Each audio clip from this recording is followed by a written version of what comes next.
Charlton Athletic are in the midst of a survival battle.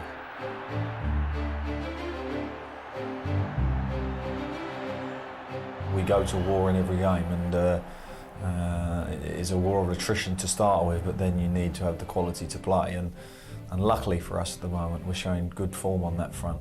We are the team that looks like we're trying to play in that bottom area, and that bodes well, I think, and you know, as long as we can cope with the more physical sides in the division, then we can win the game with some of the play that we can produce.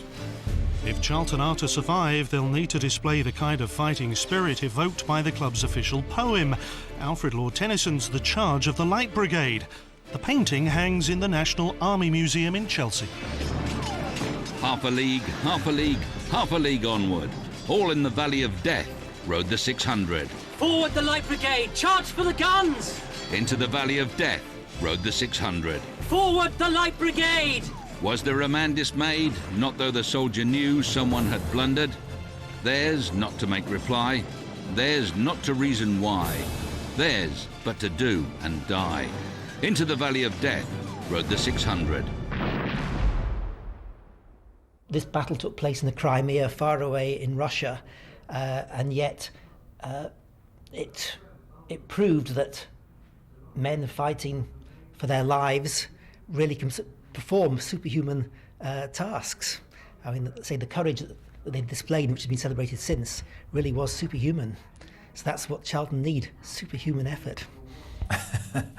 Well, we don't want the same outcome, but in terms of the bravery that's needed and the sheer bloodiness of it all, of going into something that is beyond the call of duty, is what we're going to need.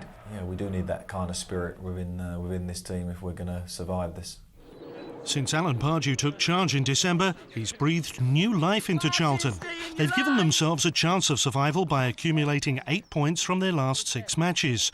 Pardew's looking to preserve Charlton's top-flight status for an 8th consecutive season. I walked in here, we had 12 points. We've managed to double that in a short period of time, and we're going to need to improve on that run. So the most important thing is the players believe. It's all well and good, the staff and myself talking it up and pretending that we're up for the fight, but the players need to really believe that they can do it, and I think they do. Charlton may be 6 points adrift with just 9 games to play, but Manchester City's plight has them scenting blood. They still have to play City, that on paper have an easier run-in than Stuart Pearce's men. It is the business end. The last 10 games is the season for most clubs, and for us even more so. We need to play catch-up with 3 teams above us. We've emerged as the candidates of the likely lads, but we still need to produce, so a bit of work to do, but we're in good form and got some good players back to fitness. Ian Dowie and Les Reed have come and gone this season. After 15 years of Alan Kirbishley, Pardew is Charlton's 3rd manager of a turbulent campaign.